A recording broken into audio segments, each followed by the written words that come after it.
श्री गणेशाय नमः. श्री सरस्वत्यै नमः. श्री गुरुभ्यो नमः. श्री मातृपितृभ्यो नमः. श्री कुलदेवताभ्यो नमः. ओम श्री परमात्मने नमः. तर आतापर्यंत आपण दासबोधाचा अभ्यास 8 दशक केलो. तर आता पूर्ण ज्ञान दशक म्हणून आपण 8वा दशक बघितलं. तर आता पूर्ण ह्याच्या पुढे सगळं आपल्याला ज्ञानाबद्दलच जास्त सांगितलेलं. ज्ञान आणि वैराग्य आणि त्यात परत विवेकाने कसं वागायचं हे पण आपल्याला सांगितलेलं आहे रामदास स्वामींनी. तर आपण आता हळूहळू पुढे जात आहोत. तर आज 9वा दशक सुरू होणार आहे. तर आज आपल्याला अंजलीताई वाचनासाठी म्हणून आहेत. तर आज अंजलीताई सुरुवात करतील वाचायला आणि त्यानंतर मी निरूपणाला प्रयत्न करेन चांगल्यात चांगलं सांगायचं. तर अंजलीताई सुरू करा. जय जय रघुवीर समर्थ. श्री ग्रंथराज दासबोध नमन. श्री मंगलाचरण गणेश शारदा चैव सद्गुरु सज्जन तथा आराध्य दैवतं गुह्यं सर्वमे रघुनंदनः. गणेश शारदा सद्गुरु संत सज्जन कुळेश्वरू सर्वही माझा रघुवीरू सद्गुरु रूपे. माझे आराध्य दैवत परमगुह्य गुह्यातीत गुह्यपणाची मात नचले जेथे. हृदंशयोचितले संबोधयंत जनान् ग्रंथयो रचयन्तु पुण्यजनकं सीतासबोधाभिधम्. यत्कीर्त्या पठनेन सर्वदोषां स्वान्तापहारी सदा सोऽयं मुक्तिकरौ विजयते श्रीरामदासो गुरु. मला वाटते अंतरे त्वा करावे तुझ्या दासबोधाशी त्वा बोधवावे. अपत्या परिपाववी प्रेमग्रासा महाराजया सद्गुरु रामदासा. ब्रह्मानंदं परमसुखदं केवलं ज्ञानमूर्तिं द्वन्द्वातीतं गगनसदृशं तत्त्वमस्यादिलक्ष्यम्. एकं नित्यं विमलं कुलं सर्वदी साक्षिभूतं भावातीतं त्रिगुणरहितं सद्गुरुं तं नमामि. गुरुब्रह्मा गुरुर्विष्णु गुरुर्देवो महेश्वरः. गुरु साक्षात् परब्रह्म तस्मै श्री गुरुवे नमः. अनेन प्रियतां देवो भगवान् जानकीपतिः श्रीरामचन्द्र पूर्वेश्वर अस्माकं कुलदैवतं. श्रोता वक्ता श्रीरामसमर्थ. जय जय रघुवीर समर्थ. सुखा सारिके पूर्ण वैराग्य जाते वसिष्ठा परिज्ञान योगेश्वराचे. कवी वाल्मिका सारिका मान्य ऐसा. नमस्कार माझा सद्गुरु रामदासा. जय जय रघुवीर समर्थ. दशक 9 गुणरूप समास पहिला आश्रम का नाम. श्रीराम. निराकार म्हणजे काय निराधार म्हणजे काय निर्विकल्प म्हणजे काय मज निरोपावे श्रीराम. निराकार म्हणजे आकार नाही निराधार म्हणजे आधार नाही निर्विकल्प म्हणजे कल्पना नाही परब्रह्माशी श्रीराम. निरामय म्हणजे काय निराभास म्हणजे काय निरावेव म्हणजे काय मज निरोपावे श्रीराम. निरामय म्हणजे जळमय नाही निराभास म्हणजे भासाची नाही निरावेव म्हणजे अवयव नाही परब्रह्माची श्रीराम. निष्प्रपंच म्हणजे काय निष्कळंक म्हणजे काय निरोपाधी म्हणजे काय मज निरोपावे श्रीराम. निष्प्रपंच म्हणजे प्रपंच नाही निष्कळंक म्हणजे कळंक नाही निरोपाधी म्हणजे उपाधी नाही परब्रह्माशी श्रीराम. पूर्ण वाचून घ्या. दशक पूर्ण समास पूर्ण वाचून घ्या. निरुपम्य म्हणजे काय निरालंब म्हणजे काय निरापेक्ष म्हणजे काय मज निरोपावे श्रीराम. निरुपम्य म्हणजे उपमा नाही निरालंब म्हणजे अवलंबन नाही निरापेक्ष म्हणजे अपेक्षा नाही परब्रह्माशी श्रीराम. निरंजन म्हणजे काय निरंतर म्हणजे काय निर्गुण म्हणजे काय मज निरोपावे श्रीराम. निरंजन म्हणजे जनकी नाही निरंतर म्हणजे अंतर नाही निर्गुण म्हणजे गुणची नाही परब्रह्माची श्रीराम. निसंग म्हणजे काय निर्मळ म्हणजे काय निष्ठ निश्चळ म्हणजे काय मज निरोपावे श्रीराम. निसंग म्हणजे संगती नाही, निर्मळ म्हणजे मळसी नाही. निश्चळ म्हणजे चळ नाही, परब्रह्मासी श्रीराम. निशब्द म्हणजे काय, निर्दोष म्हणजे काय, निवृत्ती म्हणजे काय मज निरोपावे श्रीराम. निशब्द म्हणजे शब्दची नाही, निर्दोष म्हणजे दोषची नाही. निवृत्ती म्हणजे वृत्तीच नाही, परब्रह्मासी श्रीराम. निष्काम म्हणजे काय, निर्लेप म्हणजे काय, निष्कर्म म्हणजे काय मज निरोपावे श्रीराम. निष्काम म्हणजे कामच नाही, निर्लेप म्हणजे लेपच नाही. निष्कर्म म्हणजे कर्मची नाही, परब्रह्मासी श्रीराम. अनाम्य म्हणजे काय, अजन्मा म्हणजे काय, अप्रत्यक्ष म्हणजे काय मज निरोपावे श्रीराम. अनाम्य म्हणजे नामच नाही, अजन्मा म्हणजे जन्मची नाही. अप्रत्यक्ष म्हणजे प्रत्यक्ष नाही, परब्रह्म ते श्रीराम. अगणित म्हणजे काय, कर्तव्य म्हणजे काय, अक्षव म्हणजे काय मज निरोपावे श्रीराम. अगणित म्हणजे गणित नाही, कर्तव्य म्हणजे कर्तव्यता नाही. अक्षव म्हणजे क्षयची नाही, परब्रह्माची श्रीराम. अरूप म्हणजे काय, अलक्ष म्हणजे काय, अनंत म्हणजे काय मज निरोपावे श्रीराम. अरूप म्हणजे रूपची नाही, अलक्ष म्हणजे लक्षच नाही. अनंत म्हणजे अंतची नाही, परब्रह्माची श्रीराम. अपार म्हणजे काय, अढळ म्हणजे काय, अकर्त म्हणजे काय मज निरोपावे श्रीराम. अपार म्हणजे पारशी नाही, अढळ म्हणजे ढळशी नाही. अकर्त म्हणजे तर्कच नाही, परब्रह्म ते श्रीराम. अद्वैत म्हणजे काय, अदृश्य म्हणजे काय, अच्युत म्हणजे काय मज निरोपावे श्रीराम. अद्वैत म्हणजे द्वैतच नाही, अदृश्य म्हणजे दृश्यची नाही. अच्युत म्हणजे शेषच नाही, परब्रह्म ते श्रीराम. अछेद म्हणजे काय, अधर्य म्हणजे काय, अक्लेद म्हणजे काय मज निरोपावे श्रीराम. अछेद म्हणजे छेदना, अदह्य म्हणजे जळेना. अक्लेद म्हणजे कालवेन, परब्रह्म ते श्रीराम. परब्रह्म म्हणजे सकळा प्रते, तयास पाहता आपणाची ते कळे अनुभव मते, सद्गुरु केलिया श्रीराम. इति श्री दासबोधे गुरु शिष्य संवादे. इति श्री दासबोधे गुरु शिष्य संवादे. आशंक नाम समास पहिला. श्रीराम समर्थ श्रीराम. तर आता आपल्याला ज्ञानदशक झालेलं आहे. ज्ञानदशक झाल्यानंतर आशंका म्हणजे शंकाच नाही. आता शंका राहायलाच नाही पाहिजे ज्ञानदशक झाल्यानंतर. पण शेवटी शिष्य कोणाला म्हणतात, ज्यांना शंका येतं त्यांना शिष्य म्हणतात. ज्यांना शंकाच येत नाही, ऐकतात आणि ह्या कानाने ऐकून त्या कानाने सोडून टाकतात, त्यांना शंकाच नाही, तर ते शिष्य होऊ शकत नाहीत. पण असं म्हणून जे ऐकून बोलत नाही ते शिष्य नाही असं काही नसतं. पण तरी पण शिष्य जो असतो ना, खरोखर अभ्यासू, त्याला शंका खूप असतात. तर अंजलीताई म्यूट करा फोन.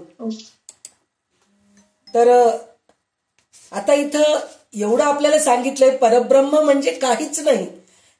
दृश्य सृष्टी जे आहे ना ते सगळं दिसतं, पण जे परब्रह्म आहे ते आपल्या नजरेस दिसत नाही. तर तेच खरं परब्रह्म आहे. जसं आपला आत्मा आपल्याला दिसत नाही, आपलं शरीर पूर्ण दिसतं. जसं झाड,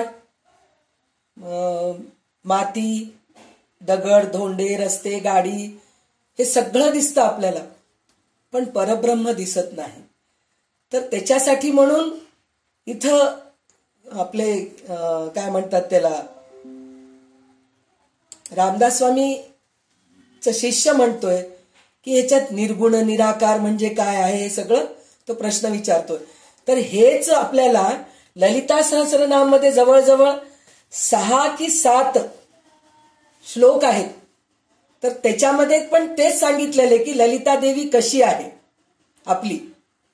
तर त्याच्यामध्ये निर्लेपा, निर्मला, नित्या, निराकारा, निराकुला, निर्गुणा, निष्कला, शांता, निष्कामा, निरुपप्लवा, नित्यमुक्ता, निर्विकारा, निष्प्रपंचा, निराश्रया, नित्यशुद्धा, नित्यबुद्धा, निरवद्या, निरंतरा, निष्कारणा, निष्कलंका, निरुपार्धी, निरीश्वरा, निरागारा, गमदनी, निर्मदा, मदनाशिनी, निश्चिंता, निरहंकारा, निर्मोहा मोहनाशिनी, निर्ममा ममताहंत्री, निष्पापा पापनाशिनी, निष्क्रोधा क्रोधशमनी, निर्लोभा लोभनाशिनी, निसंशया संशयग्नी, निर्भवा भवनाशिनी, निर्विकल्पा निराबाधा, निर्भेदा भेदनाशिनी, निर्नाशा मृत्युमथिनी, निष्क्रिया निष्परिग्रहा, निस्तुला नीलचिकुरा, निरपाया निरत्यया.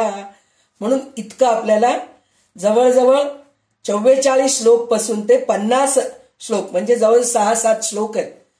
तर त्या सगळ्या श्लोकमध्ये ललिता देवी सुद्धा सगळं काही करते, पण कशातही ती नसते असं म्हणून आपल्याला वर्णन करून सांगितलेलं आहे. म्हणजे काय, करतेपणा तिच्या जवळ नाहीये. तसंच इथं परब्रह्म पण तसंच आहे, सगळं काही निर्माण करतोय, पण तो कशातही लिप्त नाहीये, चिटकून नाहीये असं म्हणून ते म्हणतात. आपल्याला प्रत्येक गोष्टीत बघा म्हणतायत, देवाला बघा, परब्रह्माला बघा, हे सगळं आहे. त्याचं कारण काय की आपल्याला भेदभाव नकोय, द्वैत नकोय, द्वंद्व नकोय, म्हणून आपल्याला तसं सांगतात. पण खरा परब्रह्म कसा आहे म्हणून म्हणलं तर निराधार आहे, निराकार आहे, निर्विकल्प आहे. म्हणजे काय, निरामय म्हणजे परब्रह्माला आकारच नाहीये, निराकार म्हणजे आकारच नाहीये. आकार नाहीये म्हणजे काय, एवढं पूर्ण विश्वसृष्टीमध्ये किती प्रकारचे प्राणी, किती प्रकारचे योनी आहेत, किती प्रकारचे झाडं आहेत, किती प्रकारचे पक्ष आहेत, हे सगळं भगवंताचेच रूप आहेत, परब्रह्माचेच रूप आहेत. पण ते कसं आहे म्हणलं तर हेच उदाहरण ह्याच्या अगोदर सुद्धा आपण ऐकलेलं आहे. त्याचं कसं आहे, आकाश पसरलेलं आहे, पूर्ण पसरलेलं आहे, पण आपण छोट्या छोट्या घटामध्ये म्हणजे मडक्यामध्ये किंवा घागरीमध्ये पाणी भरून ठेवलो तर प्रत्येक घागरीत सूर्याचं प्रतिबिंब पडलेलं असतं, आकाशाचं प्रतिबिंब पडलेलं असतं. तर आपल्याला कसं जाणवतं त्यावेळेस, तर ह्या मठातलं सूर्य वेगळं आहे, ते असं म्हणजे आपण सूर्य मोजतो, जितके घट आहेत, जितके मडकी आहेत, तेवढ्या सगळ्या ह्याच्यामध्ये सूर्याचं प्रतिबिंब, आकाशाचं प्रतिबिंब पडतं. पण जे ते मठ काढून टाकलं, घट काढून टाकलं किंवा घटातलं पाणी काढलं तर आपल्याला एकच एक आकाश दिसतो. त्याचप्रमाणे हे आहे. अजून एक उदाहरण म्हणजे काय, एक संध्या आहे मी, तर संध्याचे कितीकी रूप आहेत, कितीकी रूप आहेत म्हणजे तुम्ही म्हणताल काय रूप घेऊन आलात हो तुम्ही पण काय तुमच्याही अंगात देवी बिवी येते की काय, किंवा अंगात तुमच्या संचारतंय की काय असं तुम्हाला वाटत असेल. तसं नाहीये.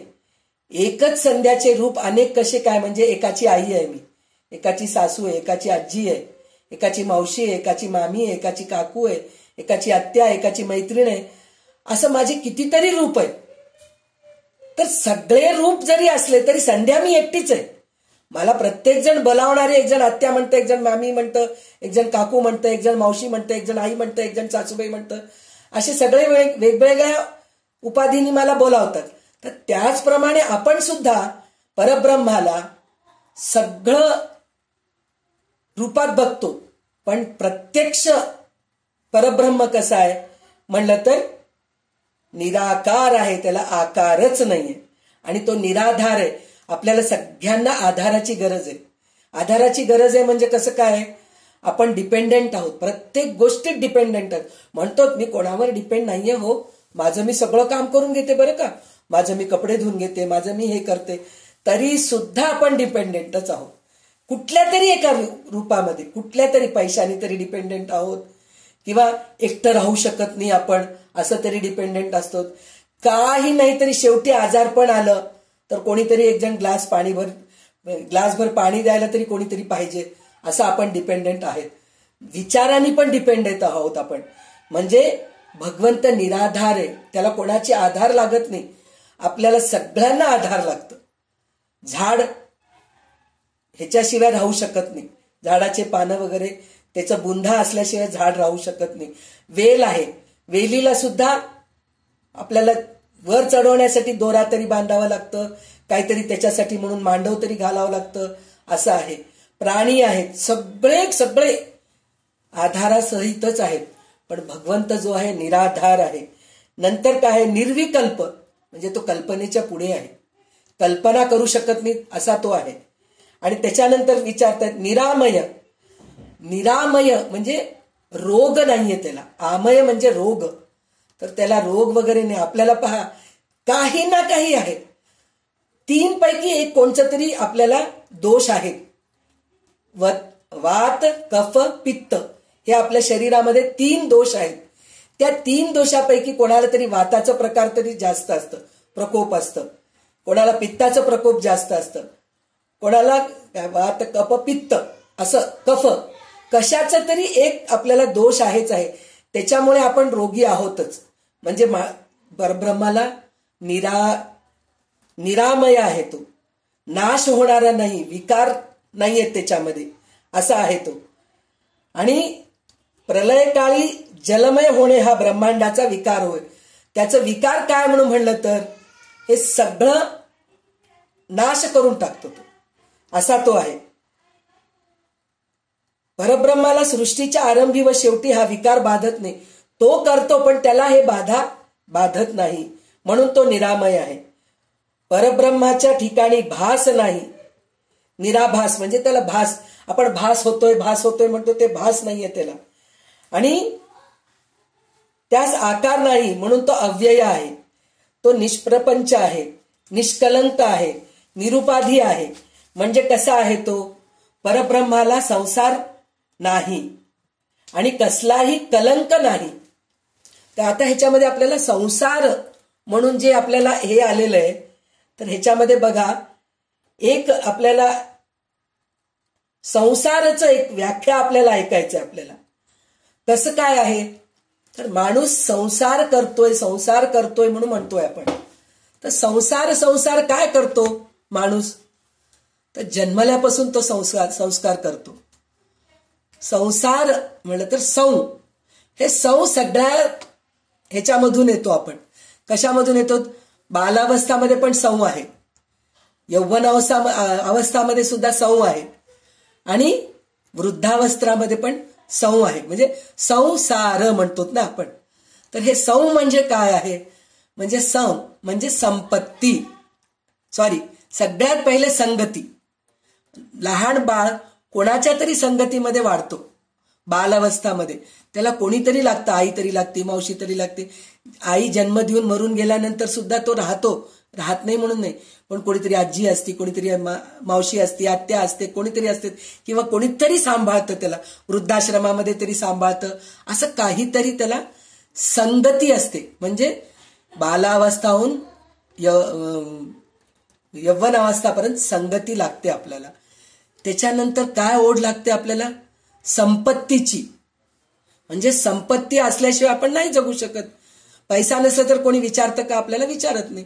मग आपण ते संपत्ती जमवण्यामध्ये आपलं सगळं आयुष्य त्याच्यामध्ये घालतो आपण.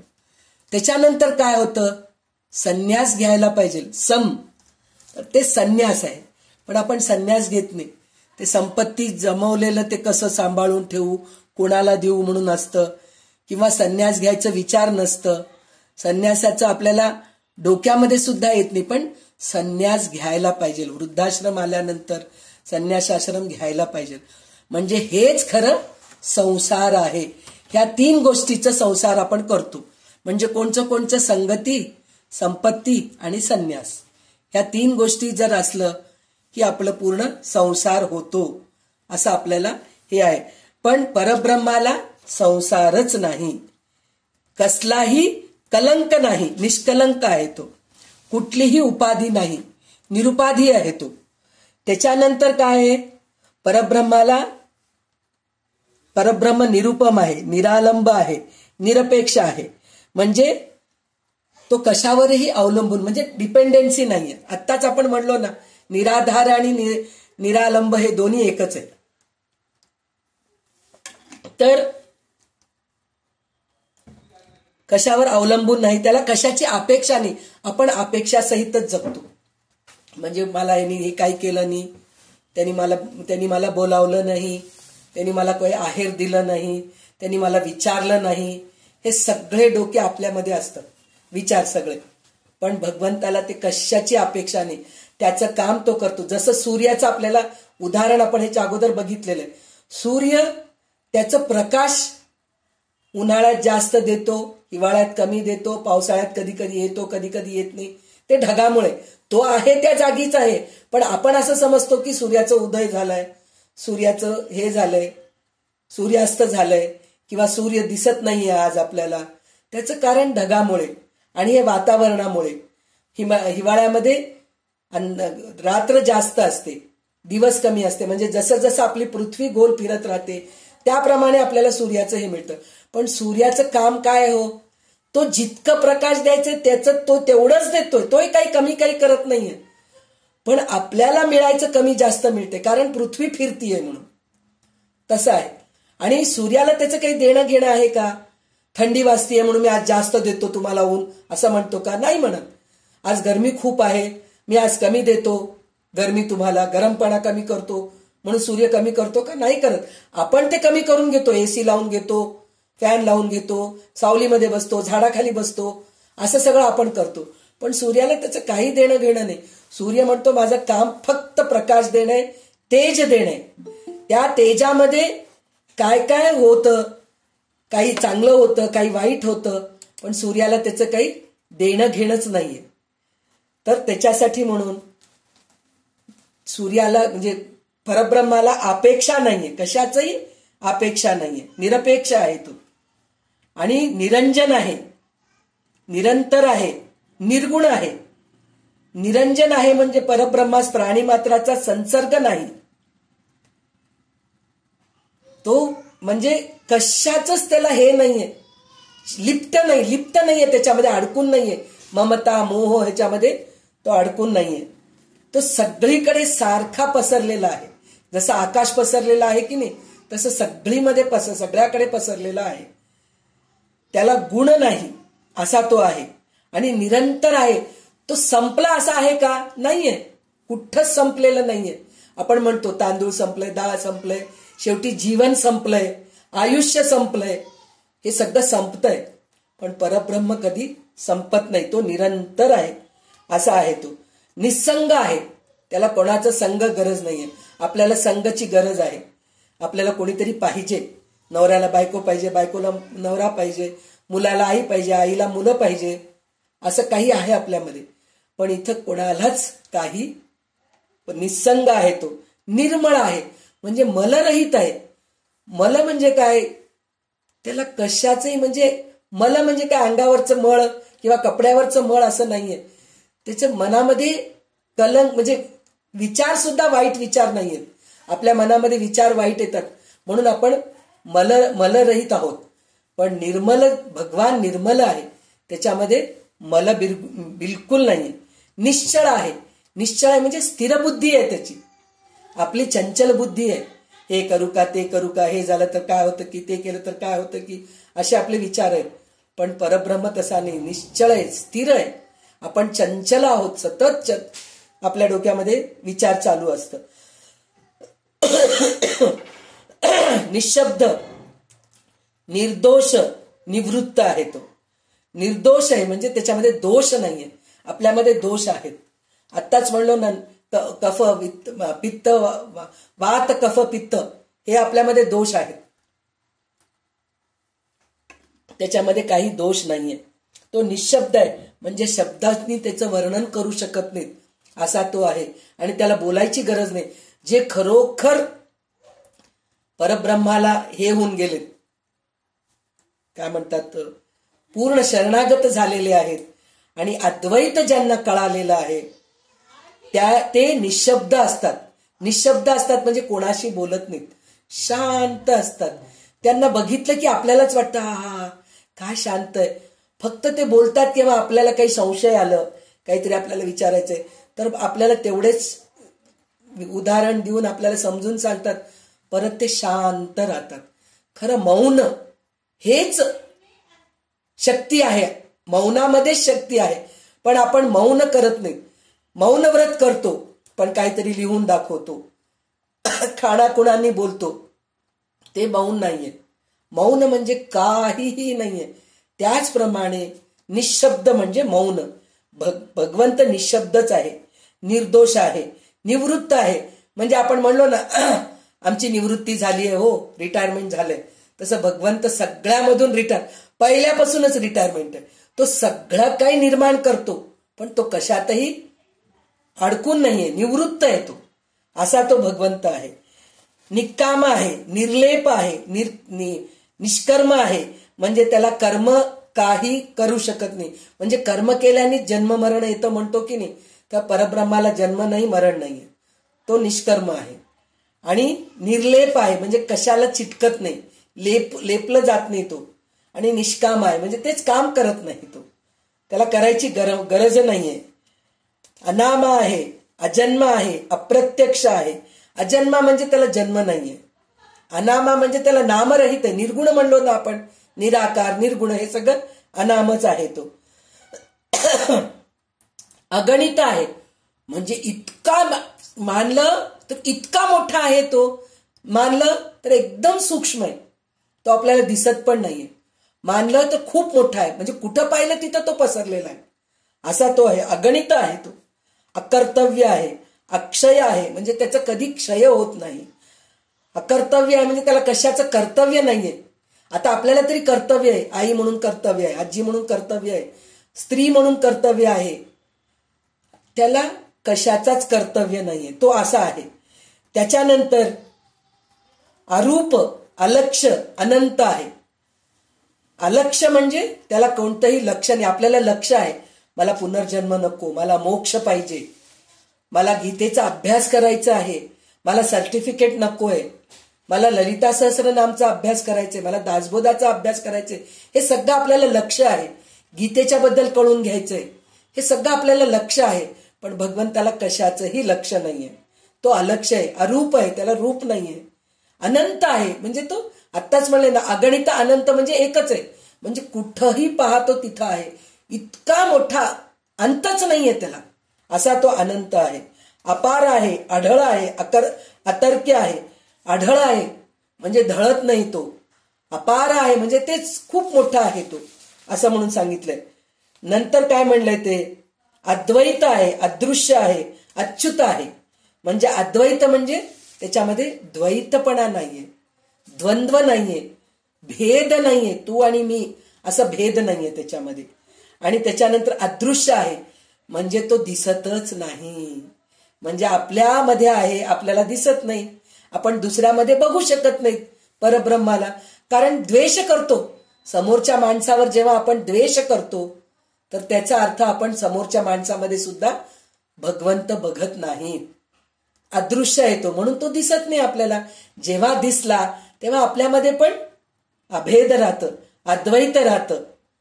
म्हणून अदृश्य आहे तो, दृश्यामध्ये दिसत नाही. दृश्यामध्ये जे दिसतंय ते सगळं नाशवंत आहे. तर आपल्याला जे दिसत नाही, सूक्ष्म आहे, ते अदृश्य जे आहे ते परब्रह्म आहे, असं म्हणून सांगितलं. अच्युत आहे, ज्याचं च्युत होत नाही, म्हणजे तो कधी पराभव होत नाही. अच्युत, अनंत, म्हणून आपण जे विष्णू सहस्रनाममध्ये जे नावं घेतलेले आहेत की नाही, हे अच्युत, अनंत, हे सगळं त्याच्यामध्येच आलेले आहेत. अक्षय, हे सगळं आपल्याला विष्णू सहस्रनाममध्ये, निर्गुण, निराकार, हे सगळे ललिता सहस्रनाममध्ये. अच्युत, अनंत, अक्षय, हे सगळं जे आहे ना, हे सगळं आपल्याला विष्णू सहस्रनाममध्ये येतं. तर हे सगळं काय आहे, म्हणजे तो कोणालाही दिसत नाही, असं म्हणून आहे. तर परब्रह्म अगदी एकच एक आहे, ते दुसरे काही नाही. परब्रह्म अतींद्रिय आहे, इंद्रियांना गोचर होत नाही. तसेच स्वस्थानाहून ते कधी खाली घसरत नाही, म्हणजे तो वरही जात नाही, तो खालीही येत नाही. त्याचं स्थान जिथं आहे तिथंच आहे, असं म्हणून म्हणतात.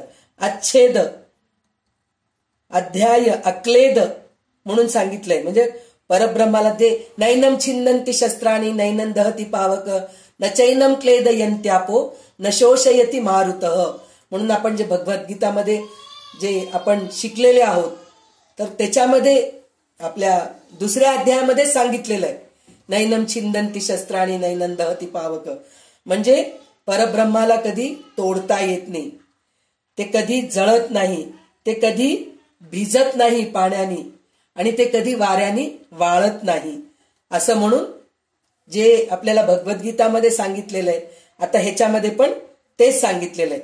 सांगण्याचे तात्पर्य असे की परब्रह्म साऱ्या दृश्य विश्वाच्या पलीकडे आहे, त्याच्यासारखे तेच आहे, दुसरे काहीही त्याच्यासारखे नाहीये. सद्गुरूची संगत केल्याने अनुभव येतो आणि मग परब्रह्माचे स्वरूप समजते. म्हणजे हे सगळं सद्गुरूकडून आपल्याला कळतं. सद्गुरू नीट समजून सांगतात आपल्याला आणि ते आपल्याला कळतं. म्हणजे खरं काय आहे, सूक्ष्म आहे. पाहिलं तर सूक्ष्माहून सूक्ष्म आहे, पाहिलं तर एकदम अनंत आहे, अगणित आहे. त्याला अंतच नाहीये, इतका मोठा आहे. त्याला गणित मोजमापच नाहीये, असा तो आहे. हे सगळं आपल्याला सद्गुरूकडूनच आपल्याला ह्या सगळ्या गोष्टी कळतात. तर आता आपण दुसऱ्या दशकात जात आहोत. तर दुसऱ्या दशकात 40-41 ओवी आहेत. तर 20-20 ओवी वाचा. समास दुसरा ब्रह्मनिरूपण नाम. श्रीराम जे जे काही साकार दिसे ते ते कल्पांती नासे. स्वरूप ते असती असे सर्व काळ. श्रीराम जे सकळामध्ये सार मिथ्या नव्हे ते साक्षार. जे का नित्य निरंतर संचले असे. श्रीराम ते भगवंताचे निजरूप त्यास बोलिले स्वरूप. याही अमुक नामे तयाची. श्रीराम त्यास नामाचा संकेत कळावया हा दृष्टांत. परी ते स्वरूप नामातीत असतीचे असे. श्रीराम दृश्यास भाय संचले परी ते विश्वास चोरले. जवळीच नाही शेजारे असतीचे कैसे. श्रीराम ऐसा ऐकोनिया देव उठे दृष्टीचा भाव. पाहो जाता दिसे सर्व दृश्यची अवघे. श्रीराम दृष्टीचा विषयो दृश्य तोची झालिया सादृश्य. पेणे दृष्टी पावे संतोष परी ते देखणे नव्हे. श्रीराम दृष्टीच दिसे ते निरसे हेत विषयी श्रुती असे. म्हणून ते दृष्टीच दिसे ते स्वरूप नव्हे. श्रीराम स्वरूप ते निराभास आणि दृश्य भासले साभास. भासास बोलिला नाम वेदांत शास्त्री. श्रीराम आणि पाहता दृश्याची भास वस्तू दृश्या वेगळे असे.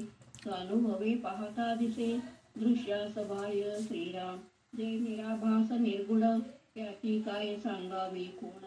परी ते स्वरूप जाण सन्निधची असे. श्रीराम जैसा आकाशी भासला भास आणि सकळामध्ये आकाश. तैसा जाणीते जगदीश सभाव्य अभ्यंतरी. श्रीराम उदकामध्ये परी भिजेना पृथ्वीमध्ये परी भिजेन वन्हीमध्ये परी सिदेन. स्वस्वरूप देवांते. श्रीराम ते रेघ्यामध्ये परी बुडेन ते वायोमध्ये परी उडेन. सुवर्णी असे परी घडेन सुवर्णासारिखे. श्रीराम ऐसे ते संतले सर्वदा परी ते आकळेन कदा. अभेदा माझी वाढवी भेदा ते हे अहं. श्रीराम तिच्या स्वरूपाची खूण सांगो काही ओळखण. अहंतेचे निरूपण सावध ऐका. श्रीराम जे स्वरूपाकडे पावे अनुभवाचे झेपावे. अनुभवाचे शब्द अवघे बोलून दावी. श्रीराम म्हणे आता मीच स्वरूप तेचे अहंतेचे रूप. निराकारी आपोआप वेगळी पडे. श्रीराम स्वये मीच आहे ब्रह्म ऐसा अहंतेचे भ्रम. ऐशी ये सूक्ष्मी सूक्ष्म पाहता दिसे. श्रीराम कल्पना आकळी हेत वस्तू कल्पनातीत. म्हणून नाकळे अंत अनंताचा. श्रीराम आता ह्या समासामध्ये असं सांगितलेलं आहे की जे जे काही आकार घेऊन आलेले असते ते खरे नाश पावते, पण परब्रह्म स्वरूप मात्र सदा सर्व काळ जसेच्या तसे राहते. ह्या समासाचं सार एवढंच आहे खरं तर. पण रामदास स्वामी आपल्याला त्याचे दृष्टांत देऊन आपल्याला बरेच गोष्टी पटण्यासारखं करून दाखवत आहेत. तर ते कसं आहे की आपण वस्तू पाहिले असे वाटून संतोष होतो, पण केवळ डोळ्यांनी पाहणे हे खरे नाही. जे जे डोळ्यांना दिसते ते ते नाश पावते, हे श्रुती वचन आहे. म्हणजे ते कसं आहे, यदृष्टम तद नष्टम. म्हणून डोळ्यांना जे दिसते ते स्वस्वरूप नव्हे. म्हणजे आपल्याला आपला आत्मा दिसतो का? नाही दिसत. तर त्याचप्रमाणे परब्रह्म सुद्धा आपल्याला दिसत नाही. जे दिसतंय ते दृश्य सृष्टी आहे. तर ते सगळं नाश पावणारं आहे. म्हणून आपण त्याला आकार नाही, आता आपण ते सगळं ऐकलो ना, आकार नाही, निराकार आहे, निरालंब आहे, निर्विकल्प आहे, निर्गुण आहे, हे सगळं म्हणलो. तर मग हे सगळं म्हणल्यानंतर जे दृष्टीला दिसू लागले त्याच्यामध्ये तर सगळं काही आहे. आकार आहे, रूप आहे, त्याला अंत आहे, सगळं काही आहे. तर म्हणून दृश्यसृष्टी जे दिसतंय तर ते खरं परब्रह्म नाहीये असं म्हणून सांगतायत ते. तर त्याच्यामध्ये एक उदाहरण असं दिलंय त्यांनी, एक 2-3 उदाहरण असे दिलेले आहेत की आत्ताच आपण जे म्हणलोत ना, पाण्याने भिजत नाही, शस्त्रांनी कापलं जात नाही, अग्नीनी जळत नाही आणि वाऱ्याने वाळत नाही, पाण्याने भिजत नाही, हे सगळं त्याच्यामध्ये सांगितलेलं आहे. तर त्याच्यामध्ये त्यांनी काय सांगितलंय, ह्या ह्याच्यामध्ये एक काय सांगितलेत म्हणजे भगवंताचे स्वरूप पाण्यात व्यापून आहे. म्हणजे पाण्यात परब्रह्म आहे. म्हणूनच आपण गंगेची पूजा करतो, पाण्याची पूजा करतो, धनत्रयोदशीच्या दिवशी पाणी भरण्याचं सण म्हणतो आपण. तर हे सगळं आपण विहिरीची पूजा करतो. पहिल्या काळी विहीर राहत होतं, विहिरीची पूजा करत होतो. आता आपण बोरिंगची पूजा करतो किंवा नळाची पूजा करतो. हे सगळं काही नाही तर बंबाची पूजा करत होतो. म्हणजे हे सगळं कसं पाण्यामध्ये परब्रह्म आहे म्हणून त्याची आपण पूजा करत होतो. पण भगवंत पाण्यामध्ये भिजतो का? नाही भिजत. पृथ्वीमध्ये तो व्यापून आहे पण तो झिजत नाही. पृथ्वीमध्ये व्यापून आहे म्हणूनच की आपण नांगर करायच्या अगोदर, घर बांधायच्या अगोदर आपण भूमिपूजन केल्याशिवाय आपण पुढे जात नाही. कोणचंही बांधकाम करायच्या अगोदर आपण भूमिपूजन करतो. म्हणून कशासाठी करतो? परब्रह्म त्याच्यामध्ये आहे म्हणून करतो. तर आणि सकाळी उठताना म्हणतो ना आपण, समुद्रवसने देवी पर्वतस्तन मंडळे म्हणून जे म्हणतो, विष्णुपत्नी नमस्तुभ्यम पादस्पर्श क्षमस्व मे. म्हणजे मी सकाळी उठल्या उठल्या जमिनीवर पाय ठेवते. तर भूमाता मला क्षमा कर, सकाळी उठल्यापासून तुझ्यावर मी वजन टाकतीये, त्याच्यासाठी तू मला क्षमा कर म्हणून तिची क्षमा मागूनच आपण उठतो की नाही. म्हणजे आपण पृथ्वीमध्ये सुद्धा आपण बघतो पण ते झिजत नाही म्हणून असं म्हणतायत ते. त्याच्यानंतर अग्नीमध्ये व्यापून आहे पण ते जळत नाही. अग्नीमध्ये व्यापून आहे म्हणूनच शुभं करोती कल्याणम आरोग्यम धनसंपदा शत्रुबुद्धी विनाशाय दीपज्योती नमोस्तुते.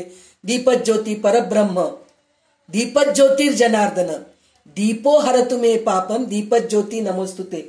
म्हणून आपण दिव्याला सुद्धा म्हणजे अग्नीला सुद्धा आपण नमस्कार करतो, यज्ञ करताना आहुती देतो. तर हे सगळं आहे पण तरी अग्नीमध्ये भगवंत आहे म्हणून आपण त्याला सगळं पूजा करतो. पण भगवंत जळतो का? तो जळत नाही असं म्हणून सांगितलेलं आहे. त्याच्यानंतर अजून एक हे उदाहरण दिलं, चिखलामध्ये व्यापून आहे म्हणजे पाण्यामध्ये व्यापून आहे तो पण तो बुडत नाही. वारामध्ये व्यापून आहे पण तो उडत नाही, वाळत नाही. सोन्यामध्ये व्यापून आहे पण सोन्याप्रमाणे त्याचे दागिने घडवता येत नाही असं म्हणून म्हणतायत ते. अशा प्रकारे सर्व ठिकाणी सर्व वस्तूंना व्यापून असणारे स्वरूप भेदरहित व एकसारखे आहे. त्यामध्ये अहंता भेद निर्माण करते. मी ब्रह्म आहे, ही अहंताच आहे. खालच्या पातळीवर मी देह आहे, आपण मी देह आहे खालच्या पातळीवर आहोत. मी ब्रह्म आहे या पातळीवर नाहीये. मी नाना कल्पना करते, शब्दज्ञानामध्ये रमते, अनन्वय व व्यतिरेक करीत सुटते. हे सगळे बाजूस सारून निशब्द स्वरूपाशी अनन्वय व्हावे. म्हणलं तर काय, बोलणंच नाही, मौन राहून आपण परब्रह्माला अनुभव करायचं, अद्वैत अनुभव करायचं, द्वंद्वरहित राहायचं. हे आपण सवय करून घ्यायला पाहिजे. मी देह आहे ही जशी कल्पना तशी मी ब्रह्म आहे हे देखील कल्पनाच आहे.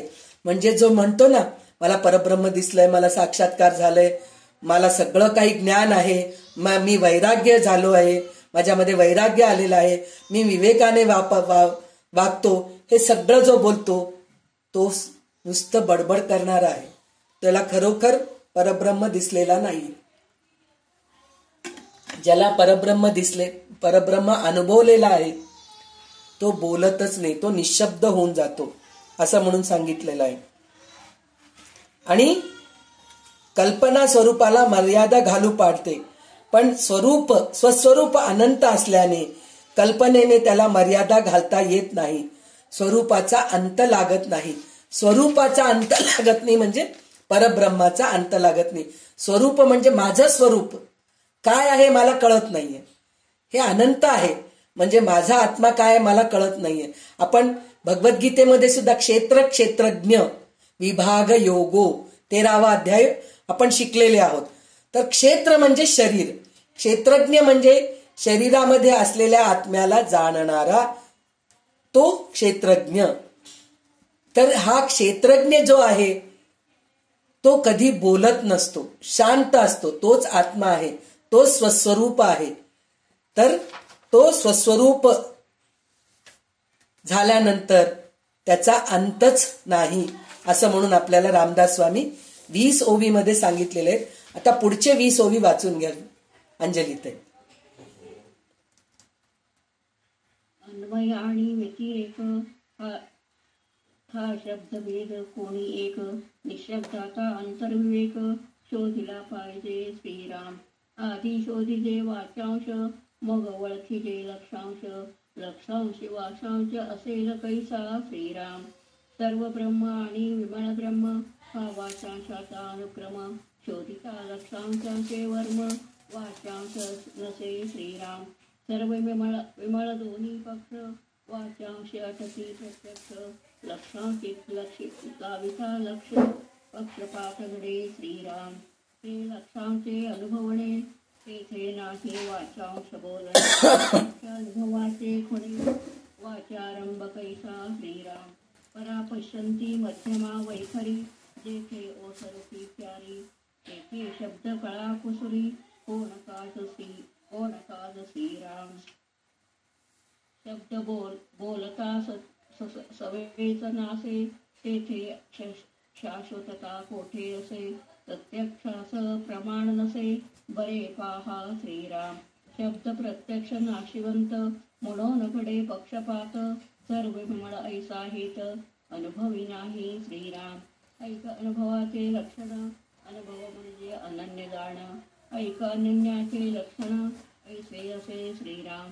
अनन्य म्हणजे अन्य नसे, आत्मनिवेदन जैसे, संग भंगे हसतची असे, आत्मा आत्मपणे श्रीराम. आत्म्यास नाही आत्मपणा, हेच निसंगाचे लक्षण, ते वाचांश बोलिले जाण, कळावया कारणे श्रीराम. हे रवी लक्षांचे वाचांशे, सांगितले हे घडे कैसे, वाक्य विवरणे अपैसे, कळवू लागे श्रीराम. करावे तत्वविवरण, शोधावे ब्रह्मनिर्गुण, पहावे आपणास आपण म्हणजे कळे श्रीराम. ते ना बोलतात विवरिजे, विवरोन विवरेन राहिजे, मग बोलण्याची असाजे महापुरुषी श्रीराम. शब्द ती निशब्द होती, कृती नेती म्हणती, हे तो आले आत्मप्रचिती, प्रत्यक्षात श्रीराम. प्रचित आली अनुमान, हा तो प्रत्यक्ष दुराभिमान, तरी आता मी अज्ञान, मज काहीच न कळे श्रीराम. मी लटिका माझे बोलणे लटिके, मी लटिका माझे चालणे लटिके, मी माझे अवघे लटिके काल्पनिक श्रीराम.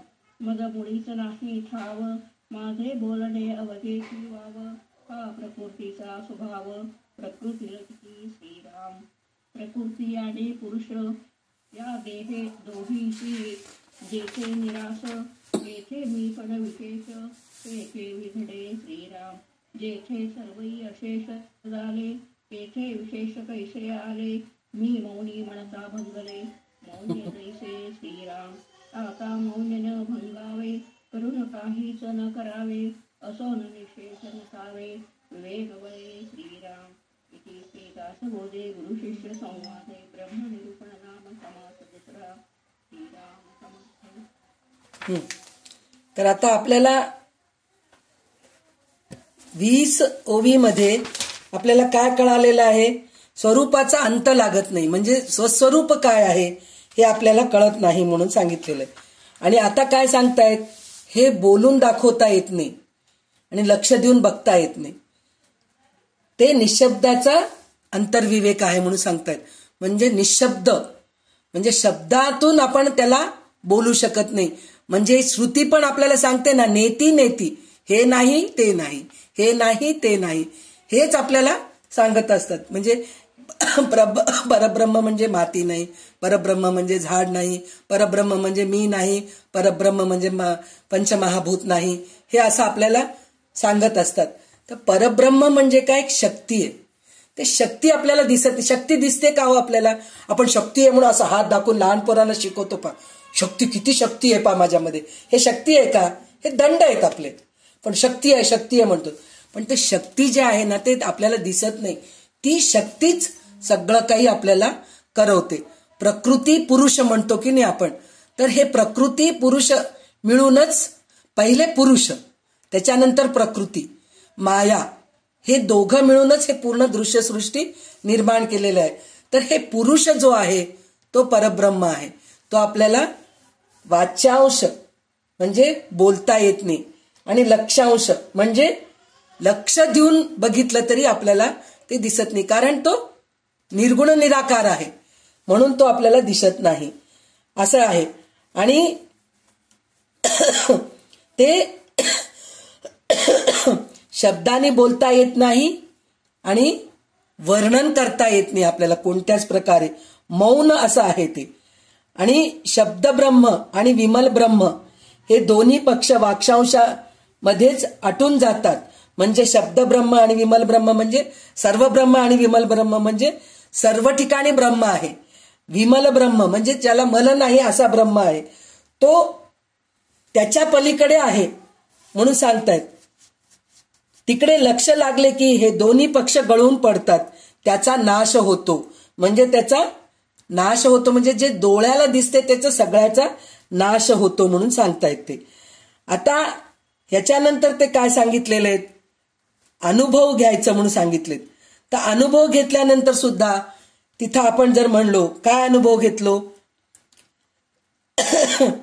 मी आत्मा आहे म्हणून जर मी सांगितलो, आपल्याला अनुभव आलाय, पण मी आत्मा आहे म्हणून जर आपण सांगू लागलो तर ते सुद्धा कल्पनाच आहे. म्हणजे बोलून दाखवतोय आपण, तर बोलून दाखवायची गरज नाहीये. मौन पाळायला पाहिजे. तर त्याच्यामध्ये मौन मौन मौन म्हणून म्हणतो आपण, तर त्याच्यामध्ये त्यांनी काय सांगितलेलं आहे की मी मौन आहे. आता आपण म्हणतो मी मौन व्रत करतेय म्हणून जर सांगू लागलो तर मौन व्रत करणारे बोलतच नाहीत. पण जेव्हा सांगू लागलात तुम्ही मी मौन व्रत करतोय, तर बोललात तुम्ही, तर मौन भंग पावलं तिथं. तर ते मौनच, बोलूच नाही. म्हणजे इतकं शांत होऊन जातो आपण त्या अनुभवाला आल्यानंतर, परब्रह्म अनुभवाला आल्यानंतर आपल्याला बोलताच येत नाही. म्हणतो ना, एक एकदा आनंदाच्या भारात आपण कसं होऊन जातो? निशब्द होऊन जातो. तर थोडक्याच्या आनंदामध्ये आपण निशब्द होऊन जातो. डोळ्यातून पटपट पटपट पाणी येत असतं, आनंदाश्रू येत असतात, बोलता येत नाही आपल्याला. अशा स्थितीमध्ये आपण होऊन जातो. तर खरोखर जर परब्रह्म हे दिसलं आपल्याला, परब्रह्म अनुभवलोत आपण, तर खरोखर त्यावेळेस मौनच होऊन जातो हो. समाधी लागून जाते आपली. तिथं आपल्याला बोलायला काही राहतच नाही. अशा परिस्थितीमध्ये आपण जातो, तेव्हा कुठं आपण परब्रह्माला अनुभवलो असं म्हणून रामदास स्वामी आपल्याला सांगतात. आणि शेवटी हेच सांगितलेलं आहे की जे परब्रह्म आहे त्याचा आपण अनुभवच घ्यायला पाहिजे, स्वस्वरूपानुभव घ्यायला पाहिजे. त्यात मौन राहून, मौन भंगू देऊ नये. म्हणजे त्या मौनाला भंगू देऊ नये. म्हणतो ना, शांत, थोडे शांतता राहू दे. मला या गोष्टीचा अनुभव कसा येतो, कुठं येतो म्हणून म्हणलं तर आपण निसर्गात जातो. कुठं जातो? पर्वत डोंगरामध्ये जातो, नदी काठी जातो, समुद्राच्या काठी जातो. तिथं गेल्यानंतर जे पाणीचं खळखळाट आणि वाऱ्याचा, सुसाट वाऱ्याचा आवाज जो येतो की नाही, त्या ऐकण्यात मजा येतं. कोणीतरी बोलू लागलं ना, बोलू नका ग, ह्या निसर्गाचा आनंद घेऊया, असं वाटतं की नाही आपल्याला. तर आपण टीव्हीचे आवाज, गाण्याचे आवाज, वाद्यांचे आवाज, बोलण्याचे आवाज, बडबडण्याचा आवाज सतत आपण ऐकतच असतो सगळ्याकडे. म्हणजे आपण संसारामध्ये जिथं दररोज जे आहे ना, ह्या सगळ्या गोष्टी ऐकत असतो. पण प्रत्यक्ष जेव्हा आपण निसर्गामध्ये जातो त्यावेळेस त्या वाऱ्याचा आवाज, त्या पानांचा आवाज, झुळझुळ झुळझुळ, आणि काही पक्षींचे आवाज किती सुंदर येतं. आणि आपल्याला जेव्हा मेडिटेशन करायला सांगतात, ध्यान करायला सांगतात, तर जे लोक हे ध्यान क्लासला, मेडिटेशन क्लासला गेले असतील त्यांना हे प्रॅक्टिस करायला लावतात. शांत बसा, बोलू नका, डोळे मिटा, आणि कुठलं तरी लांबचा आवाज तुम्हाला ऐकू येतोय का बघा. पक्ष्यांचा आवाज येतोय का, कुठंतरी लांब गाडी चालू लागलेला आवाज येतोय का, आणि कुठंतरी सुंदर असं काहीतरी पक्षीचं आवाज येते का, कोकिळेचा आवाज येते का, हे तुम्ही अनुभवा म्हणून म्हणतायत. तर हे अनुभव जे असतं की नाही तेच खरं परब्रह्म आहे. आपल्याला ते अनुभवायचंच असतं. आणि तिथं मौन गळू द्यायचं नाही, भंगू द्यायचं नाही. म्हणजे तिथं जाऊन आपण मौन भंगू देऊ नये. म्हणजे ते चांगला आपल्याला अनुभव येत असतं. तिथं बडबड, मला देव दिसला हो, खरोखर साक्षात्कार होतो एक एकदा आपल्याला. डोळ्यासमोर डोळे बंद केले की आपण म्हणतो ना, खरोखर देवीचं दर्शन झालं हो, डोळे बंद करून बसले. आणि अजून एक गोष्ट, आपण जेव्हा मंदिरात जातो, मंदिरात जाऊन आल्यानंतर आपण ओट्यावर बसतो, बाहेर आल्यानंतर तर काय म्हणतात सगळेजणी, मंदिरात जाऊन आल्यानंतर बाहेर एक 5 मिनिटं बसावं. त्याचं कारण काय? त्याचं कारण हे आहे की मला पुन्हा एकदा ह्या मंदिरात यायला मिळायला पाहिजे. आणि आपण मंदिरात जे देवीची मूर्ती, जे देवाची मूर्ती बघितलो ते आपण पुन्हा एकदा आठवण करून घ्यायचा प्रयत्न करायचा. तर आपला अजून एक अनुभव एक असा असतो की आपण मंदिरात जातो, देवाला नमस्कार करतो आणि आपणहून डोळे मिटतात आपले. कशाला मिटतात हो डोळे मिटण्याचं गरज काय? त्याचं कारण हेच आहे की त्या देवीचं रूप, त्या देवाचं रूप आपल्या नजरेमध्ये कैद करून घ्यायचं असतं. मला दिसतोय देव, आणि त्या आनंदामध्ये आपल्याला राहायचंय. तर त्यावेळेस आपण बोलत पण नाहीत पा, शांत होऊन जातो, मौन होऊन जातो. म्हणजे ते एक क्षण, फक्त मंदिरात गेलेलं एक क्षण, एक सेकंद पण नाही, एक क्षण आपल्याला तो अनुभव येतो की आपल्याला देवी दिसते, देवीचं आपल्याला प्रत्यक्ष अनुभव येतात. तर तसं आपल्याला पुष्कळ परब्रह्माचा अनुभव घ्यायचाय. तिथं आपल्याला मौनच राहावं लागतं.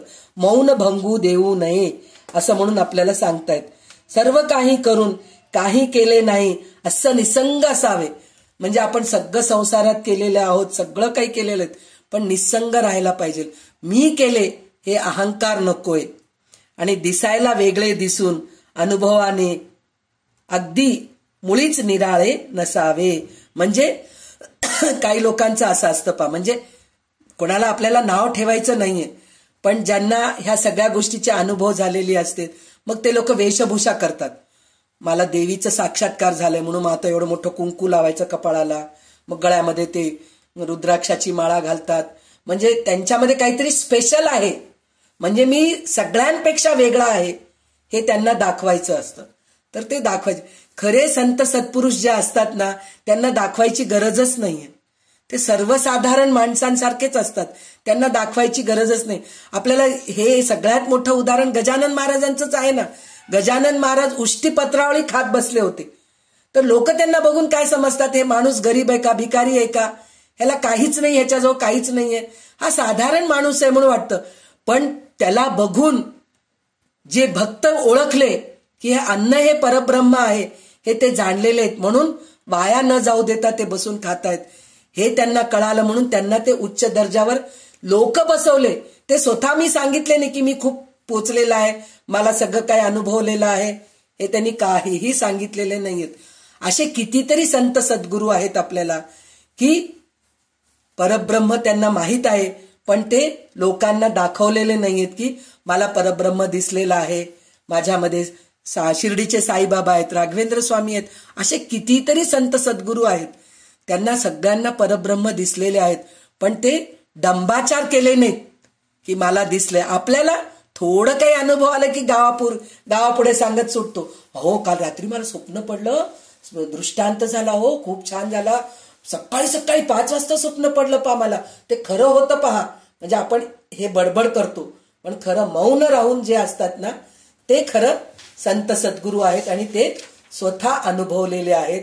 हे आपल्याला दुसऱ्या समासामध्ये कळालेलं आहे. आता तिसरा समाज जे आहे, निसंदेह निरूपण म्हणजे संदेहच नाहीये, म्हणजे संशयच नाही, असं हे आपल्याला ह्या समासामध्ये पाहायचं आहे. तर ह्या समासामध्ये सुद्धा 45 ओवी आहेत.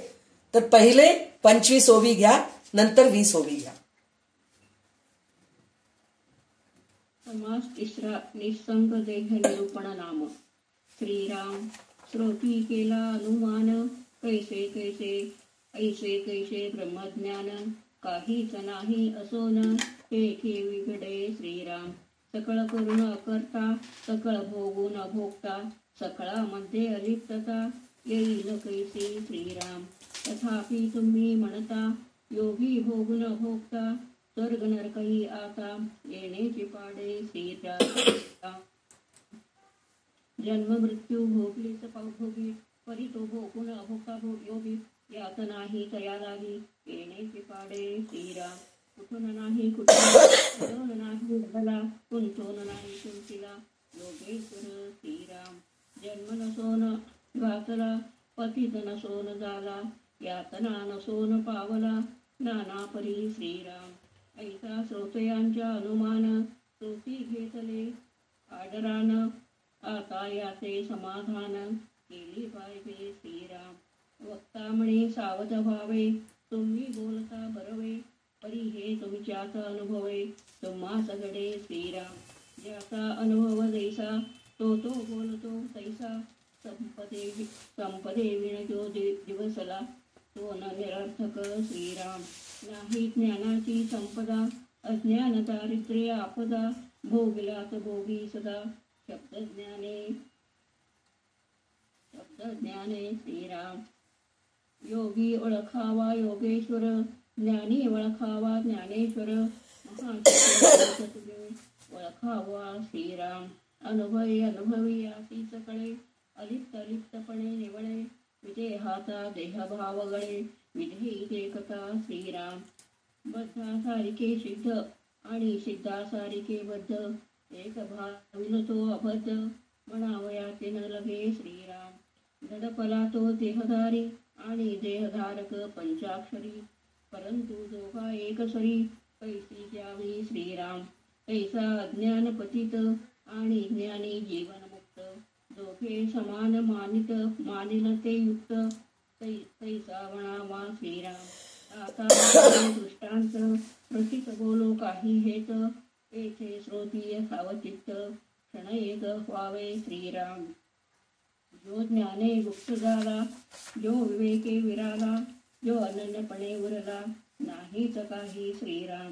तयास कैसे गोस्वावे, शोधू जाता तोची व्हावे, तोची होता म्हणावे, न लगेची काही श्रीराम. देही पाहता दिसेन, तत्वे शोधिता भासेन, ब्रह्म आहे निवडेन, काही केल्यास श्रीराम. दिसतो तरी देहदारी, परी काहीच नाही अंतरी, तयास पाहता वरी वरी, कळेल कैसा श्रीराम. कळाया शोधावे अंतर, तव तो नित्य निरंतर, जयास धुंदिता विकार, निर्विकार होती श्रीराम. तो परमात्मा केवळ, कयास नाही मायामळ, अखंड हे तुझा विटाळ, झालाच नाही श्रीराम. ऐसा जो का योगीराज, तो आत्मा सहजी सहज, पूर्ण ब्रह्म वेद विपीज, देहाकारे कळेना श्रीराम. देहभाविता देहीच दिसे, परी अंतराना रिसे असे, तयास शोधिता नसे, जन्म मरण श्रीराम. जयास जन्म मरण व्हावे, ते तो नवेची स्वभावे, नाहीच ते आणावे, कोट न करीसी श्रीराम. गेल्या ह्याच्यामध्ये सांगितल्यासारखंच इथं पण तेच आहे, परब्रह्म अनुभवावेच आहे. तर ह्याच्यामध्ये परत शंका काढतो. खरं तो जो श्रोता आहे, जो शिष्य आहे, तो खूप हे आहे, म्हणजे जसा अर्जुन होता की नाही, 18व्या अध्यायापर्यंत त्याला संशय होतं, पण इथं निसंशय करतायत रामदास स्वामी. जसं तिथं श्रीकृष्णाने अर्जुनाला निसंशय करून टाकले की नाही, त्याचप्रमाणे इथं निसंशय करतात. पण इथे श्रोत्याचं म्हणजे शिष्याचं जे संशय आहे ते काय आहे म्हणतात, ब्रह्मज्ञान कसे ओळखावे, कसे असते म्हणून विचारतात. तर ह्याच्या अगोदरच सांगितलंय की त्याला ओळखूच शकत नाही आपण. निर्गुण आहे, निराकार आहे, निरब्रह्म परब्रह्म असं सगळं सांगितलेलं आहे, तरी पण पुन्हा त्याला डाऊट येतं. जसं अर्जुन विचारत राहतो ना, निष्कर्म करणं चांगलं का ज्ञानरहित कर्म करणं चांगलं आहे, म्हणून म्हणतात ज्ञान मार्ग चांगलं का कर्म मार्ग चांगला आहे. हे जसं अर्जुन भगवंताला विचारतात की नाही, तसं इथं श्रोता वक्त्याला विचारत आहे. तो म्हणतोय की सगळी कर्मे करून अकर्तेपणा, सगळी भोग भोगून अभोगतेपणा, सगळ्यामध्ये राहून अलिप्तता कसा येतो म्हणून म्हणतायत ते. तथापि आपण म्हणता की योगी भोग भोगून अभोगता राहतो, म्हणजे भोग भोगतो म्हणजे जेवण जेवतो, झोपतो, चालतो, मलमूत्र विसर्जन करतो, सगळं करतो, पण ते सगळं करून सुद्धा तो अभोगता आहे. म्हणजे ते कर्तव्य आहे, म्हणजे सहज होऊन जायचे कर्म. आपण कर्तव्य कर्मे, नित्य कर्मे, नियमित कर्मे, हे सगळं जे आपण बघितलेलं आहेत की नाही, म्हणजे आवश्यक कर्म, म्हणजे हे सगळं आवश्यक आहे, हे करणं जरुरी आहे, म्हणून ते करावंच लागतं त्यांना. पण ते करूनही ते न केल्यासारखे असतात म्हणून सांगितलेलं आहे त्यांनी. जन्म मृत्यू याचे भोग भोगावेच लागतात, म्हणजे हे सगळं भोगल्यानंतर जन्म मृत्यू येणारच ना, पण तो भोगून पुन्हा भोगता नाही, त्याला अभोगता कशाला म्हणतात तुम्ही. म्हणून म्हणलं तर त्याचा उदाहरण हे आहे की त्याला पुन्हा जन्ममरण नाही, कारण त्याला कर्तेपणाचं अहंकार नाहीये, अहंता नाहीये त्याच्यामध्ये, म्हणून तो तसा आहे. तो मार खाऊन सुद्धा मार खात नाही म्हणल्यासारखं. म्हणजे त्याला मारतात लोक, दगड मारलेले आहेत ना, गजानन महाराजांना दगड मारलेले आहेत, शिर्डी साईबाबांना दगड मारलेले आहेत. तर मग हे सगळ्यांना पण त्यांना काही फरक पडलं का? नाही पडलं. तो शोकाने विव्वल होऊन रडतो पण रडत नाही, म्हणजे लोकांना असं दिसतं की त्याला रडतोय म्हणून, पण त्याला त्याचं काहीही हे नाहीये. शरीर दुःख सहन न होऊन तो कणतो, म्हणजे आता शरीराला मार लागल्यानंतर तो कणतो, पण तो कणत नाही. त्याला जन्म नसून तो जन्म घेतो, पतित नसून तो पतित होतो, तो यातना नसून नाना प्रकारचे यातना भोगाव्या लागतात. म्हणजे हे सगळं ह्या संत सत्पुरुषांना झालेले आहेत. म्हणजे त्यांना खरं तर गरजच नाही ह्या सगळ्या गोष्टीचं, पण लोक त्यांना त्रास देतात, पण त्याला त्याचं काहीही देणं घेणं नसतं म्हणून सांगितलेलं आहे. तर वक्तात त्याचं काय म्हणून म्हणतात की ज्याला जसा अनुभव येतो तसा तो जीवनाचा अर्थ समजतो. म्हणजे ज्याच्यापाशी संपत्ती नसते तो मोठा साहस करू शकत नाही, त्याला साहसाची मोठी कल्पनाच करता येत नाही. त्याचप्रमाणे ज्याचा अनुभव अगदी क्षुद्र असतो त्याला ज्ञानी पुरुषाचा विशाल अनुभवाची कल्पनाच येत नाही. म्हणजे आपण ह्याचं उदाहरण त्यांनी कसं दिलंय, आता आपण एक बिझनेस करावा म्हणून विचार करतो, किंवा एक कोणचं तरी आपण काहीतरी नवीन घर बांधावं म्हणून विचार करतो, मोठं घर बांधावं म्हणून विचार करतो, पण आपल्याजवळ पैसाच नाहीये, तर आपण साहस करू शकतो का? जर समजा आजकालच्या हिशोबाने आपल्याला लोन मिळतंय, पण त्याचे EMI पण फेडावं लागतं की नाही, इंटरेस्ट सकट फेडावं लागतं. अजून जर आपल्याजवळ संपत्ती असेल तर आपण बिना इंटरेस्टने आपण घर बांधू शकतो, बिझनेस करू शकतो. पण आपल्याला बिझनेस लोन मिळतंय आजकाल, होम लोन मिळतंय, फर्निचर लोन मिळतंय, हे सगळ्या गोष्टीचे लोन मिळतात, पण त्याचं EMI भरावं लागतं. EMI भरावं लागतं म्हणजे नुसतं EMI नाही, त्याच्यावर ते 10%, 15%, आता मला ते सगळं माहित नाही, त्या भानगडीत आपल्याला पडायचं नाहीये, तर तितकं इंटरेस्ट भरावं लागतं. म्हणजे ते इंटरेस्ट सकट लोन फेडायची जर आपली कॅपॅसिटी आहे, तयारी असलं तरच आपण लोन घेतो की नाही. तर त्याचप्रमाणे, नाहीतर त्या भानगडीतच जात नाहीत आपण. तर त्याचप्रमाणे क्षुद्र म्हणजे जो गरीब आहे, म्हणजे क्षुद्र, ज्या माणसाला बुद्धीच नाहीये, बद्ध आहे, त्याला ज्ञानी पुरुषाचं काय कळतं, तो त्या भानगडीत जाऊ नये असं म्हणून ते म्हणतायत. साहसाची मोठी कल्पनाच करता येत नाही म्हणून सांगतायत. ज्या माणसापाशी आत्मज्ञानरूपी संपत्ती नसते त्याच्यापाशी अज्ञानरूपी दारिद्र्य असते. म्हणजे ज्ञानरूपी संपत्ती नाहीये, त्याच्याजवळ अज्ञानरूपी दारिद्र्य असतं म्हणून सांगतायत. त्यामुळे अनेक आपदा भोगतो, त्याची गती फक्त शब्दज्ञानापर्यंतच असते. म्हणजे तो शब्दापर्यंत, म्हणजे ऐकणं बोलणं ह्याच्यामध्येच तो असतो, तो ज्ञान मौन जे आहे तो अनुभवू शकत नाही असं म्हणून सांगतायत ते. पण त्या पायी तो एकदा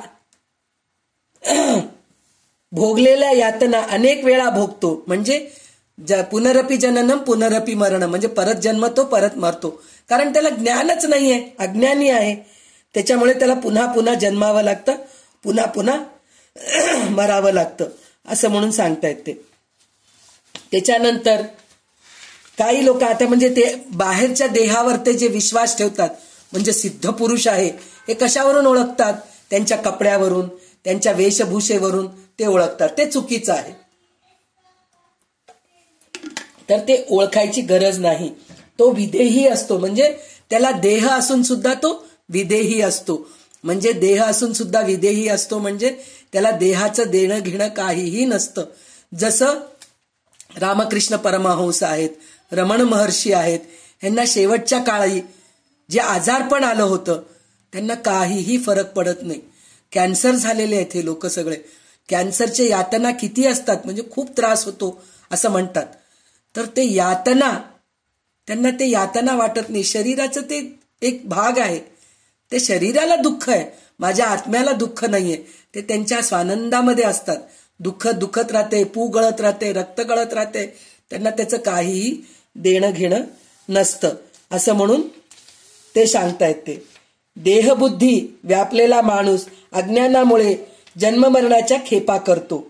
म्हणजे देहबुद्धी ज्याला आहे, म्हणजे शरीर दुखतंय, त्रास होतोय, आनंद होतोय, हे सगळ्या गोष्टी ज्या आहेत की नाही, त्यालाच पुन्हा जन्म मरण असतं म्हणून सांगितलेलं आहे. आणि स्वानुभवी पुरुषच आत्मज्ञानी पुरुषास ओळखतो.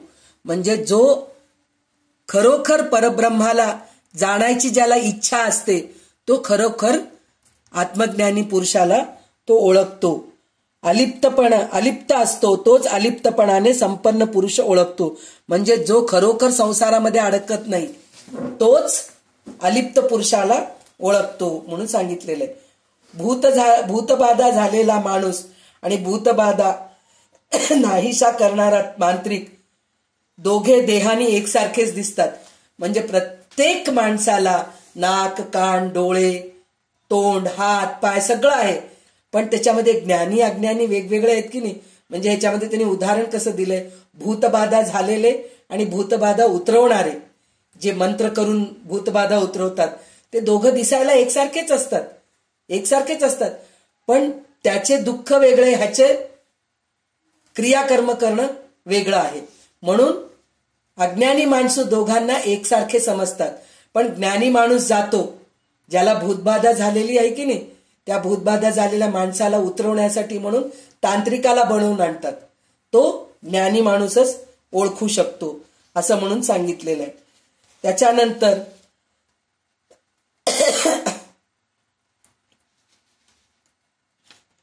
निधिध्यासाने, म्हणजे ज्याचा मीपणा अंतर्धान पावतो.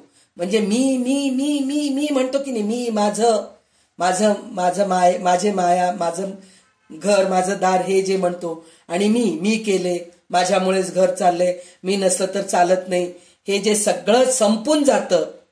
आणि जो निधिध्यास म्हणजे सतत भगवंताच्या ध्यासामध्ये राहतो, जो स्वस्वरूपामध्ये विलीन होतो आणि स्वस्वरूपाशी समरस किंवा एकरूप झाल्यामुळे जो यत्किंचितही वेगळेपणाने उरत नाही, म्हणजे मी वेगळा आणि भगवंत वेगळा हे त्याच्यामध्ये जाणीव नसते. आपल्यामध्ये असते, जाणीव असते, मी वेगळा तू वेगळा. कारण काय, आपण प्रत्येकाच्या मध्ये वेगवेगळे रूप बघतो. म्हणजे माणसामध्येच जनावर माणूस वेगळं बघणं ते तर वेगळंच आहे. हा जनावर कुत्रा आहे, कुत्र्याला काय आपण घरात घेतो काय, तो कुत्रा आहे म्हणून, माझा प्रेमळ कुत्रा आहे म्हणून त्याला डायनिंग टेबलवर बसून जेव घालतो का, नाही घालत. सापामध्ये पण मी देवाला बघतो म्हणून ये रे बाबा म्हणून त्याला कवटाळून घेतलं तर फस्स म्हणून आपल्याला तो दंश करतो. ते तर आपल्याला भेद कळतं. पण माणसामध्ये सुद्धा आपण भेद करतो. कसं भेद करतो, तू वेगळा आहेस, तू माझा मुलगा नाहीयेस, तू दुसरा आहेस, तू दुसऱ्या जातीचा आहेस, हे आपल्यामध्ये वृत्ती आहे. तर ते त्यांच्यामध्ये राहत नाही असं म्हणून सांगितलेले आहेत. तर त्याच्यानंतर हे एक सांगितलंय त्यांनी की अविद्येमुळे जीवपण येते, जीवपणामुळे जन्ममरण भोगावे लागते. ज्ञानी पुरुषाची अविद्या आणि जीवपणा स्वस्वरूप साक्षात्कारामुळे आपोआप नाहीसे होते. म्हणजे अविद्येमुळेच जीवन होतं, म्हणजे जन्म होतं आणि जन्म आल्यामुळे जन्ममरणाचं भोग भोगावं लागतं. पण जो ज्ञानी पुरुष असतो त्याच्यामधला अविद्या संपून जाते आणि त्याच्यामुळे त्याला जीवपणा राहत नाही, म्हणजे त्याला पुन्हा जन्ममरण होत नाही. असं म्हणून 25 ओवी पर्यंत सांगितलेले आहेत. आता पुढचे 20 ओवी पूर्ण वाचून घ्या. निर्गुणास जन्म कल्पिला अथवा निर्गुण उडविला तरी उडाला आणि जन्मला आपला आपण श्रीराम. मध्यानी तुंकिता सूर्यावरी तो तुंका पडे आपणा दुसऱ्या किंचिता अंतरी आपणा सगळे श्रीराम. समर्थरायाचे महिमान जाणता होते समाधान परंतु भुंको लागले श्वान तरी ते श्वान आहे श्रीराम. ज्ञानी तो सत्य स्वरूप अज्ञान देखे मनुष्य रूप भावासारिक फळद्रूप भावासारिखा फळद्रूप देव तैसा श्रीराम. देव निराकार निर्गुण लोकभाविती पाषाण पाषाण फुटो निर्गुण फुटेल कैसा श्रीराम. देव सदोदित संचला लोकी बहुविध केला परंतु बहुविध झाला हेच घडेन श्रीराम. तैसा साधू आत्मज्ञानी बोधे पूर्ण समाधानी विवेकात्मनिधानी आत्मरूपी श्रीराम. जळोन काष्टाचा आकार अग्नी जसे काष्टाकार परी काष्ट होईल कहा विचार बोलत नये श्रीराम. कर्पूर असे तो जळता दिसे तैसा ज्ञानी देहभासे तया जन्मिता कैसे कर्दळी उदरी श्रीराम. बीज भाजले उगळेना वस्त्र जळाले उकळेना बोधने वडिता निवडेना गंगेमध्ये श्रीराम. ओघ गंगे मागे दिसे गंगा एकदेशी असे साधू काहीच न भासे आणि आत्मा सर्वगत श्रीराम. सुवर्ण नवे लोखंड साधू जन्म थोटांड अज्ञान प्राणी जडमूढ कयास हे उपजे किना श्रीराम. अंधास काहीच न दिसे तरी ते लोक आंधळे कैसे संनिपाते बरळच असे संनिपाती श्रीराम. जो स्वप्नामध्ये भ्याला तो स्वप्नामध्ये ओसणला ते भय जागताल्या केवी लागे श्रीराम. मुळी सर्पाकार देखील एक भ्याला एके ओळखली दोघांची अवस्था देखील तारीखीच कैसी श्रीराम. हाती धरिताही रसेन ते एकासही भासेन तरी ते तयासी कल्पना तयासीच बाधी श्रीराम. विंचू सर्प डसला तेणे तोची जाजावला तया तिनी लोक झाला काचा विष कैसा श्रीराम. आता तुटला अनुमान ज्ञानियास कळे ज्ञान अज्ञानास जन्म मरण सुखे विना श्रीराम. एक जाणण्यास साठी लोक पडिले आटाटी नेणपणे हिणपुटी होती जन्म मरणे श्रीराम. त्याची कथानुसंधान पुढे केले परिच्छिन्न सावधान सावधान म्हणे वक्ता श्रीराम. इति श्री दासबोधे गुरु शिष्य संवादे निसंग देह निरूपण नाम समास तिसरा समाप्त. तर ज्ञानी पुरुष निर्गुण असतो म्हणतात. म्हणजे ज्ञानी पुरुष जो असतो त्याला रूप निर्गुण आहे, गुण नाही, त्याला जन्ममरण नसते. पण समजा एखादी अज्ञानी माणसाने निर्गुणास जन्म आहे अशी कल्पना केली किंवा निर्गुणास मृत्यू आहे असे म्हटले तरी निर्गुण जसेच्या तसेच राहते. ज्ञानी पुरुषाला कोणाच्या म्हणण्याने जन्ममरण प्राप्त होत नाही, परंतु जन्माला आणि मेला या अवस्था कल्पना करणाऱ्या अज्ञानी माणसाच्याच असतात म्हणून सांगितलंय. म्हणजे जो आपण म्हणतो ना यो तो गेला हो म्हणून म्हणतो आपण. आता ज्ञानी पुरुष गेलेच, आता संत सत्पुरुष गेल्यानंतरही त्यांची महती असते की नाही. म्हणजे आज विचार करा, 400 वर्षापूर्वी ज्ञानेश्वर महाराज होऊन गेले, 400 वर्षापूर्वी रामदास स्वामी होऊन गेले, 400 वर्षापूर्वी राघवेंद्र स्वामी होऊन गेले, आत्ता गजानन महाराज स्वामी होऊन गेले, आत्ता गोंदवले महाराज होऊन गेले, हे सगळे जणी होऊन गेले.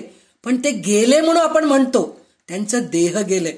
ते गेलं तरी त्यांची जी हे आहे की नाही, त्यांचं अस्तित्व जे आहे की नाही ते जसेच्या तसेच आहे. म्हणून त्यांचे मठ किती छान चालतायत पहा. तुम्ही गोंदवल्याला जा, किती जाज्वल्यपणा आहे तिथं. म्हणजे तिथं गेल्यानंतर एक प्रकारचं समाधान, आपल्याला तिथं महाराज आहेत असं अनुभव येतो आपल्याला. सज्जनगडला गेलो तर रामदास स्वामी प्रत्यक्ष दिसतात, अक्कलकोटला गेलो तर स्वामी समर्थ दिसतात आपल्याला, मंत्रालयमध्ये गेलो राघवेंद्र स्वामी दिसतात, शेगावला गेलो तर त्याचं कारण काय, त्यांना जन्ममृत्यू नाहीये, त्यांचं शरीर गेलेलं आहे फक्त, पण जन्ममृत्यू नाही. पण आपण ते गेले म्हणून जे रडत बसतो की नाही, तर ते मूर्खपणा आहे म्हणून सांगतायत ते. म्हणजे संत सत्पुरुष गेले, दुःख होतो हो. आपल्या सहवासामध्ये जे माणूस राहतो, जे प्राणी राहतात, एखादी साधी वस्तू, साधं पिन हो, सेफ्टी पिन आपल्याला आपल्या हातातून कुठेतरी खाली पडून गेलेलं असतं, आपल्याला साडीला लावायचं असतं, बाहेर जायची घाई असती, ते आपल्याला पटकन सापडत नाही, तर आपण लगेच दुसरं कुठलं तरी नवीन घेतो. पण ते असलेलं पिन कुठं पडलं हे डोक्यामध्ये विचार चालू असतं. म्हणजे हे आपण अज्ञानीच आहोत. आपल्याला छोट्या छोट्या वस्तूचं गेलेल्याचं दुःख होतं. तर त्याचं उदाहरण काय म्हणतायत ते, भर दुपारी 12 वाजता माणसाने सूर्यावर जर थुंकलं तर काय होतं, थुंका आपल्या अंगावरच पडतं की नाही. तर त्याचप्रमाणे दुसऱ्यांचे वाईट व्हावे असे आपण मनात आणले तर आपलेच वाईट होते म्हणून सांगतायत. त्याचप्रमाणे ज्ञानी पुरुषाला जन्ममरण नसते, त्याची ती निर्गुण स्थिती न कळता त्यास जन्ममरण आहे अशी आपण कल्पना केली तर आपले जन्ममरण त्याच्यावर लादल्यासारखे होते. आपल्या मागे जन्ममरण लागलेले आहे म्हणून ज्ञानी पुरुषासही देखील ते असेलच, असले पाहिजे हे म्हणणे बरोबर नाहीये. म्हणजे हे संत सत्पुरुष जे होऊन गेले ते देहरूपी निघून गेले, पण त्यांचं अस्तित्व अजूनही आहे. कारण त्यांच्या त्या मठामध्ये काय हो, आपण आपल्या घरी बसून सुद्धा अनुभवतो. आपण दररोज गोंदवले महाराजांचं एक एक प्रवचन वाचू लागलो तर त्याचा आपल्याला किती अनुभव येतात, किती छान वाटतं आपल्याला. रामदास स्वामींचा आपण दासबोध आता अभ्यास करतोय तर आपल्याला सोडावं वाटतंय काय ग्रंथ, नाही सोडावं वाटत आहे. नाही हो, हे पूर्ण आम्हाला शिकायचंय, हे पूर्ण आम्हाला ऐकायचंय. म्हणून आपण एकही क्लास न बुडवता आपण हे सगळं क्लास जॉईन करून ऐकतोय की नाही. त्याचं कारण काय, ह्या दासबोधामध्ये रामदास स्वामी आहेतच. तर त्याच्यामध्ये आपल्याला त्यांनी शेवटचं ह्याच्यामध्ये सांगितलेत ना की मी आहे, ह्याच्यामध्येच आहे, ग्रंथामध्येच आहे म्हणून सांगितलेले आहेत. त्यांनी शेवटच्या 20 ओवींमध्ये त्यांनी सांगितलेलं आहे की ह्या ग्रंथामध्ये मी आहे, मी गेलो म्हणून समजू नका. या ग्रंथामध्ये दासबोध रूपी ग्रंथामध्ये मी आहे असं म्हणून त्यांनी सांगितलेलं आहे. तर त्याच्यासाठी म्हणून आपण असं विचार करू नये की ज्ञानी पुरुषाला जन्ममरण आहे असं म्हणून आपण विचार करू नये म्हणून म्हणलेलं आहे. अजून एक उदाहरण काय दिलंय त्यांनी, एक मोठा कर्तृत्वान थोर पुरुष आहे, त्याचा थोरपणा समजला तर मनाचे समाधान होते. पण ज्याला समजत नाही त्याचं कसं असतं, म्हणजे एखादा माणूस आपण जात राहतो, कुत्रं आपल्या अंगावर भुंकत राहतं भ भ भ म्हणून, पण ते भुंकू लागलं म्हणून आपण काय करतो, त्याच्याकडे दुर्लक्ष करतो आणि निघून जातो. त्याचप्रमाणे अज्ञानी माणूस जर म्हणला या माणसामध्ये जन्ममरण आहे, या माणसाला काही कळत नाही, त्याच्या अंगावर कपडे नाहीये, तो विचित्रच आहे, असं जर तो विचार करू लागला, तो काहीतरीच बोलतोय, त्याला काही कळतच नाही, असं जर बोलू लागलं म्हणजे तो अज्ञानी माणूस अक्षरशः कुत्रा आहे असं म्हणून ते सांगत आहेत. त्या कुत्र्याकडे आपण दुर्लक्ष करायला पाहिजे, म्हणजे त्या माणसाकडे आपण दुर्लक्ष करायला पाहिजे असं म्हणून सांगितलेलं आहे त्यांनी. आणि त्याच्यानंतर त्यांनी अजून एक 2-3 उदाहरण दिलेले. ते कसे दिलेले आहेत म्हणजे एखादं लाकूड अग्नीने जेव्हा जळते तेव्हा त्या अग्नीला त्या लाकडाचा आकार येतो. म्हणजे जे लाकूड असतं त्याच आकारामध्ये अग्नी पेटलेलं असतं. बाहेर जातं का, नाही जात, जेवढं लाकूड आहे तेवढंच जळतं, त्याच आकारात दिसतं. पण अग्नी लाकूड कधी होऊ शकत नाही. म्हणजे अग्नी लाकडाचा आकार घेतलाय म्हणून अग्नी लाकूड एकच आहे का? नाही, अग्नी वेगळा आहे, लाकूड वेगळं आहे. त्याचप्रमाणे ज्ञानी वेगळा आहे, अज्ञानी वेगळा आहे असं म्हणून सांगितलेलं आहे. कापुराचं पण तसंच उदाहरण दिलेलं आहे. त्याच्यानंतर बी भाजले की ते उगवत नाही म्हणून सांगितलेलं आहे. ह्याचा आपल्याला रामरक्षेमध्ये एक श्लोक आहे, सगळ्यांना ते माहीत आहे, तरी पण मी तुम्हाला म्हणून दाखवते. भर्जनम भव बीजानाम अर्जनम सुख संपदाम तर्जनम यमदूतानाम राम रामेति गर्जनम. भर्जनम भव बीजानाम म्हणजे भाजलेलं बी जमिनीमध्ये पेरलं तर झाड उगवतं का? त्याचप्रमाणे रामनामाचं जर आपण जप करत गेलो तर आपले सगळे पाप भाजले जातात, ते पुन्हा अंकुरित होत नाहीत. अंकुरित होत नाही म्हणजे ते रामनामानी आपल्याला पुन्हा पुनर्जन्म मरण येत नाही. पण तितक्या मनातून अर्जनम सुख संपदाम तर्जनम यमदूतानाम म्हणजे रामनामाचं जर आपण जप केलो तर आपल्याला सुख संपत्ती मिळतं. आणि तर्जनम यमदूतानाम म्हणजे यमदूत आपल्याकडून, म्हणजे जन्म मृत्यू नाही, हेच त्या श्लोकामध्ये सांगितलेलं आहे. भर्जनम भव बीजानाम म्हणजे भाजलेलं बी जर आपण जमिनीत पेरलो तर ते अंकुरित येत नाही, झाड येत नाही त्याचं. त्याचप्रमाणे रामाचं नाव घेतलं म्हणजे परब्रह्माला ओळखलो आपण तर आपल्याला पुनर्जन्म नाही, पुन्हा हे बीज अंकुरित होत नाही. हे उदाहरण आपल्याला रामदास स्वामी इथं दिलेले आहेत. वस्त्र जळाले की ते उकलत नाही म्हणजे वस्त्र जळाल्यानंतर आपण जे कापड असतं त्याला आपण घडी घालतो, पण ते जळून गेल्यानंतर राख होऊन जातं, त्याला आपण घडी घालू शकत नाही की ते घडी उकलू शकत नाही, असं होऊन जातं. एखादा ओंढा गंगेला मिळाला की तो परत निराळा काढता येत नाही. म्हणजे एखादं नाला नदी छोटे काहीतरी पाण्याचा प्रवाह, झाडा पावसाचे पाण्याने जे नाले वाहत वाहत नदीला मिळतात ते पुन्हा नदीहून आपण वेगळं करू शकतो का? नाही करू शकत, एकच होऊन जातं ते, असं म्हणून सांगतात. तर साधूची स्थिती जरा निराळी असते. आत्मा सर्वदेशी आहे, सर्वव्यापी आहे, त्या स्थलकालांच्या मर्यादा नाहीत. आत्मस्वरूपाशी तदाकार होण्यापूर्वी साधू वेगळेपणाने असतो खरा, पण एकदा तो स्वस्वरूपाकार झाला म्हणजे त्याचे काहीच शिल्लक उरत नाही. त्याच्या ठिकाणी पूर्वीच्या अज्ञान अवस्थेचा मागमूस चुकूनही सुद्धा सापडत नाही.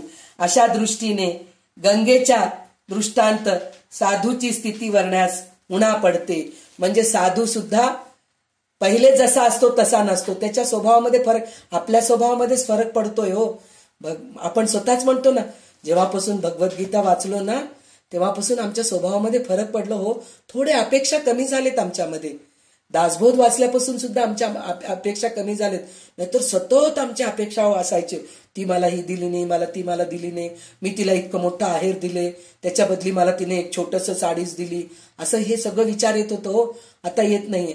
तर साधू संत पुरुष तर काय असतात, त्यांचे कुठले काय असतात, त्यांना काहीही त्यांच्या स्वभावामध्ये पूर्ण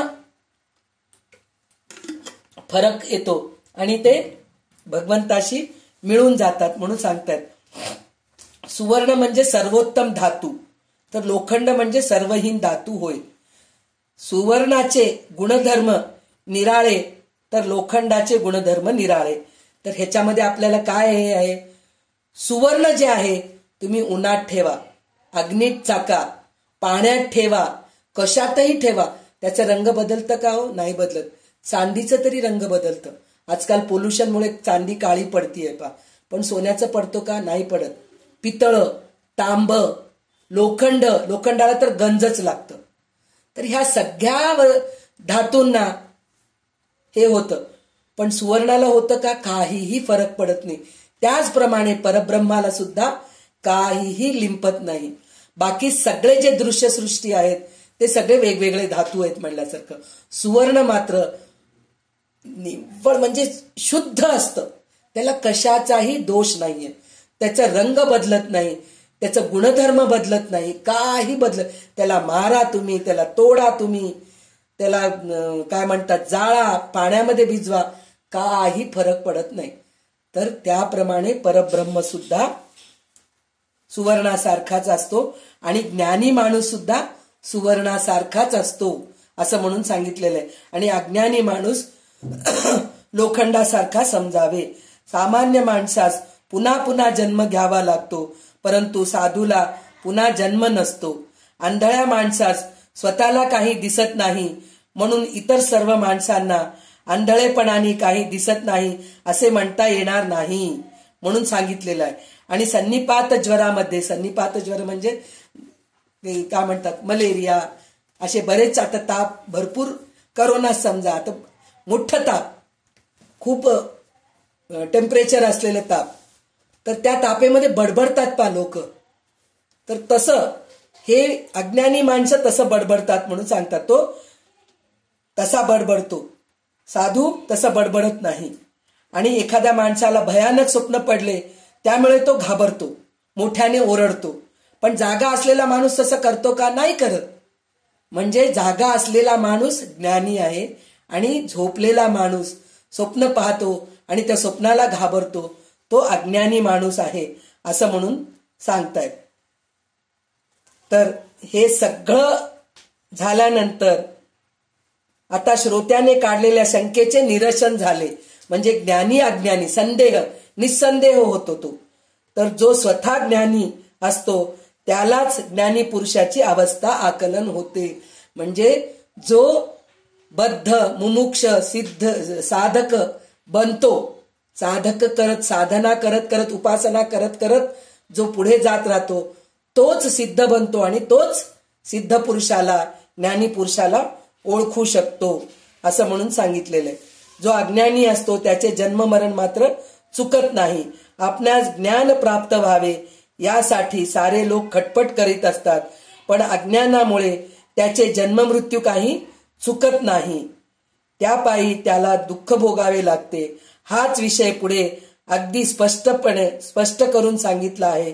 म्हणून श्रोत्याने फार लक्ष द्यावे अशी वक्ता विनंती करतो. म्हणजे शिष्याला गुरु सांगतायत की इतकं मी तुला सांगतोय तरी तू नुसतं ह्या कानाने ऐकून त्या कानाने सोडलं तर उपयोग नाहीये. तू नीट लक्ष देऊन ऐक आणि सगळं ज्ञान तुझ्या डोक्यात भरून घे, मेंदूत भरून घे, म्हणजे तुला नीट कळेल. म्हणजे तू सुद्धा ज्ञानी होशील आणि तुझं अज्ञान दूर होईल आणि तू जन्म मृत्यूच्या फेऱ्यामधून सुटून जाशील. असं आपल्याला 3 समास, पहिले 3 समास, कोणचे 3 समास सांगितलेले आहेत. पहिला समास होता तो आशंका निरूपण, आशंका नाम म्हणून होता, म्हणजे शंका. त्याच्यानंतर ब्रह्मनिरूपण, म्हणजे ब्रह्म कुठे आहे, कसा आहे, ब्रह्म कसा आहे हे आपल्याला सांगितलेलं आहे. आणि त्याच्यानंतर आपल्याला जे सांगितलेलं आहे निसंदेह, म्हणजे आशंका आणि संदेह एकच आहे. निसंदेह, आशंका आणि निसंदेह दोन्ही एकच अर्थ आहे. म्हणजे ज्याला शंका नाही तो आशंका आहे आणि जो संदेह नाही तो निसंदेह आहे. म्हणजे संदेह नाही म्हणजे त्याला कशाचंही हे नाही, डाऊट्स नाहीयेत, असा तो निसंदेह आहे. तर इथे आपला 3रा समास संपलेला आहे. दशक 9वा आणि 3रा समास संपलेला आहे. तर उद्या आपण उरलेले दुसरे 4था 5वा आता जितके होईल उद्या आपण बघूया. तर आज आपण इथेच थांबूया. तर मी म्हणतेय ना, खूप घाई करून पुढे पुढे जात आहेत असं तुम्हाला वाटत असेल, पण रामदास स्वामी एवढं मी खूप हे नाहीये, कारण ते बोललं तरी आपल्याला कळतंय, पण मी बोललेलं बोलू शकत नाहीये जास्त. तर झालं तितके थोडक्यामध्ये मी सांगायचा प्रयत्न करत आहे, कारण त्यांच्या इतकं काय म्हणतात, बोलण्याची तयारी माझ्यामध्ये नाहीये, मी तेवढं बोलू शकत नाहीये. तर त्याच्यासाठी म्हणून मी थोडं पुढे जात आहे. तर ह्याच्यात काही कमीपणा असेल, जर तुम्हाला वाटत असेल की ताई खूप घाईघाईने पुढे जात आहेत, तर खरोखरच मला शब्द अपुरे पडतायत, मी बोलू शकत नाहीये. तर त्याच्यासाठी म्हणून मी पुढे जातीये आणि जे काही चांगलं मी तुम्हाला सांगतेय आणि ते सांगितलेलं तुम्हाला कळतंय, तर ते हे सगळं भगवंताची कृपा, रामदास स्वामींची कृपा आणि माझ्या सद्गुरूंची कृपा आहे. म्हणूनच या गोष्टी होत आहेत. त्यासाठी म्हणूनच तुम्ही एकही क्लास न बुडवता आणि 2 तास शांतपणे बसून ऐकता आणि मला त्या गोष्टीचं अजून पुढे काय म्हणून विचारत असतात. ह्या गोष्टीमुळे मला अभ्यास करायचं खूप इच्छा होते आणि वाचायची इच्छा होते आणि बोलावं वाटतं, सांगावं वाटतं, तरी सुद्धा शब्द अपुरे पडतायत. तर त्यासाठी मला क्षमा करा. आणि जे काही चांगले शब्द निघालेत ते सर्व माझ्या सद्गुरूंच्या पायाशी आणि रामदास स्वामींच्या पायाशी चरणाशी घालून आज मी इथंच थांबते. जय जय रघुवीर समर्थ. कल्याणकरी रामराया. अंजलीताई तुम्ही म्हणतात का मी म्हणू? म्हणत आहे, चालेल तुम्ही म्हटलं. हा. कल्याणकरी रामराया रामराया, कल्याणकरी रामराया, जनहित विवरी जनहित विवरी जनहित विवरी, कल्याणकरी रामराया रामराया, कल्याणकरी रामराया. तळमळ तळमळ होतची आहे होतची आहे, तुझा तूची सावरी दयाळा, कल्याणकरी रामराया रामराया, कल्याणकरी रामराया. अपराधी जन चुकतची गेले चुकतची गेले, हे जन हाती धरी दयाळा, कल्याणकरी रामराया रामराया, कल्याणकरी रामराया. कठीण त्यावरी कठीणची झाले कठीणची झाले, आता न दिसे उरी दयाळा, कल्याणकरी रामराया रामराया, कल्याणकरी रामराया. कोठे जावे काय करावे काय करावे, आरंभिली बोहरी दयाळा, कल्याणकरी रामराया रामराया, कल्याणकरी रामराया. दास म्हणे आम्ही केले पावलो दयेसी नाही सरी दयाळा, कल्याणकरी रामराया रामराया, कल्याणकरी रामराया. जनहित विवरी जनहित विवरी जनहित विवरी, कल्याणकरी रामराया रामराया, कल्याणकरी रामराया. जय जय रघुवीर समर्थ. सदा सर्वदा योग तुझा घडावा, तुझे कारणी देह माझा पडावा, उपेक्षू नको गुणवंता अनंता, रघुनायका मागणे हेची आता. जय जय रघुवीर समर्थ.